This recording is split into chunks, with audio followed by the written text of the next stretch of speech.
Avrei preferito concentrarmi unicamente sulla stagione di Federico Di Marco, perché quello che ha fatto questo ragazzo va rimarcato, va assolutamente rimarcato.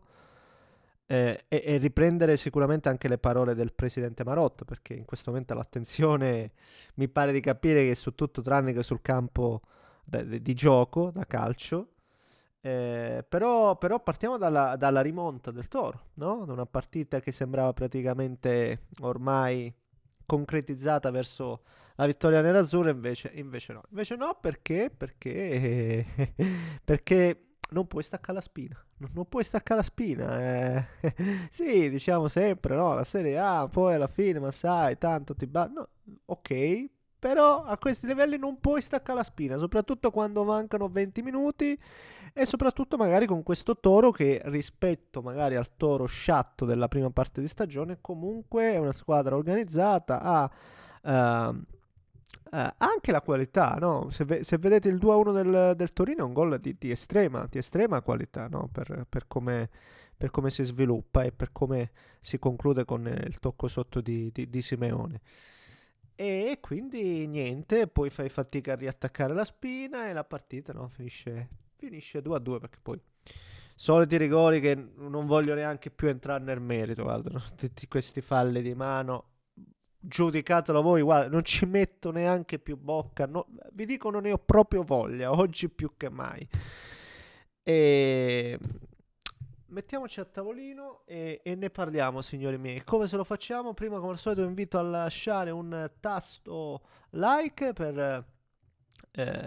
eh, per dare una scossa all'algoritmo. Perdonatemi, signori miei. Nel mentre vi ricordo anche che se volete, perdonatemi davvero, e scrivere. No, ne sto raffreddore che so settimane ormai. Vabbè. Se volete vi ricordo anche sempre di iscrivervi perché tantissimi di voi e ogni volta vi ripropongo questa percentuale, il 47,5 per voi è una percentuale che non accenna minimamente a scendere, no? Può semmai salire ma non scende. E dicevo, è il numero di iscritti che visualizza, o meglio, è il numero di non iscritti che visualizza il contenuto. Quindi se volete iscrivetevi. Grazie per il supporto, grazie per tutto in ogni caso. E grazie comunque anche per alcuni commenti, perché poi nonostante in questo momento si respira un clima irrespirabile, perché quando succedono queste cose escono fuori i nostri istinti più puri del tifoso e quindi ognuno cerca di tirare l'acqua al proprio mulino perché quando poi non c'è nulla di così certo ed è tutta una questione in divenire dove oggi noi possiamo trarre delle supposizioni, ma non c'è nulla di concreto, ognuno cerca già di, no? Bam, bam, bam, bom, bom, bom, bom, bom, bom, bom. E in questo poi sono contento che sia intervenuto Marotta. Parto da questo, vedi, come al solito vado sempre random. Parto da Marotta. Che ecco, sotto questo aspetto devo dire che ad avercene come Marotta. Lo so che per tanti verrà visto come l'orco, come il nemico, come anche parole molto più aspre. Però è un dirigente, in questo caso addirittura il presidente, se vogliamo, che comunque in questo momento, no, perché avevo anche sentito, no, magari forse non parlerà, invece il primo che va a parlare dopo una roba del genere è Marotta. Cioè non è che manda Chivo, non è che manda Zanè, ogni volta che c'è una rogna, comunque Marotta c'è e lì. E lo so, per me vale tanto. E lui dice: noi non abbiamo arbitri graditi o non graditi, sappiamo di aver agito nella massima correttezza e questo deve tranquillizzare tutti. L'anno scorso abbiamo avuto delle decisioni avverse, quindi cita anche l'episodio con il rigore non dato contro la Roma, un rigore che in effetti è stato acclarato come episodio eh, mal sanzionato e quindi cerca anche un po' di ribaltare la situazione. Sull'accordo a San Siro secondo la procura, perché la procura ha mosso un'accusa abbastanza precisa, no? A San Siro delle riunioni per valutare le designazioni, e lì dice sono sorpreso perché non trovo nessun collocamento in questo. In realtà Sky è sembrato tentennare più del previsto, perché poi ho visto anche l'intervista Sky, eh, però in questo momento quello che posso dire è che sono contento che sia andato lui a parlare, comunque a metterci la faccia, e un minimo, dico un minimo in questo momento magari mi tranquillizza, in quanto tifoso dell'Inter. Poi vediamo, perché ribadiamo ancora una volta, qui è tutto un divenire e valuteremo di volta in volta. È inutile che sto qui a dirvi chissà cosa volete che vi dica. Al momento non risulta nessun indagato tesserato dell'Inter, per cui via così. Se poi le cose cambieranno, cambierà anche la mia non posizione, ma il mio sentiment. Ecco, mettiamolo un po' così. Ehm, Di Marco, la voglio dire lo stesso una roba, anche perché sì, arriva questo 2-2, ma i giochi li sposta poco, perché poi sono 10 punti di differenza, ci sono rimasti in palio 12 punti, per cui eh, è utopia pensare che le cose possano andare così male. Ecco, in questo momento sarebbe stato meglio chiuderli i giochi, non è così, ma comunque sono 10 punti su 12, ecco, sostanzialmente, cioè ci sono 10 punti di differenza e ne rimangono 12.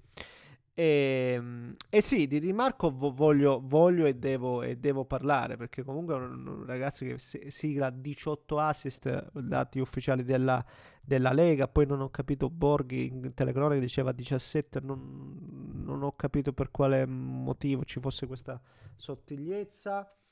Fatto sta che da quando esiste la Serie A a 20 squadra. Questo è ciò che ho trovato sul web per Di Marco, voglio e devo parlare. Perché comunque ragazzi che sigla 18 assist dati ufficiali della Lega, poi non ho capito, Borghi diceva 17, non ho capito per quale motivo ci fosse questa sottigliezza. Dai un'occhiata.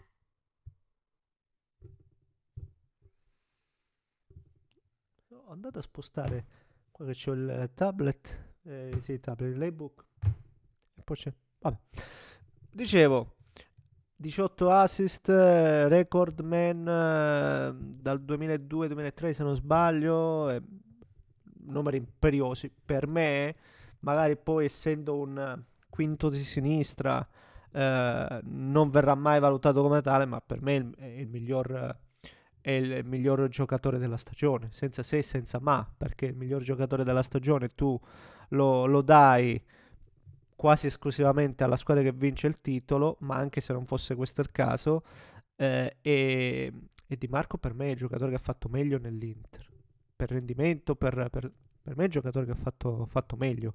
Anche oggi due palloni proprio messi sulla testa del giocatore che è cresciuto maggiormente con Kivu, se vogliamo, anche oltre Zielinski, però Zielinski aveva fatto, diciamo, non benissimo, e quindi te ne accorgi di più. Di Marco ha sempre fatto bene, quest'anno ha fatto ancora meglio, e secondo me questo è ancora più complicato, e quindi cosa gli vuoi andare a dire? Per me è migliore, quello più continuo, ripeto, numeri anche alla mano clamorosi, quindi io spero che venga premiato lui. Poi premi che non valgono nulla, per carità, che non spostano niente, però almeno il mio di premio, che vale ancora meno, lo vince lui per me. Tutto qua.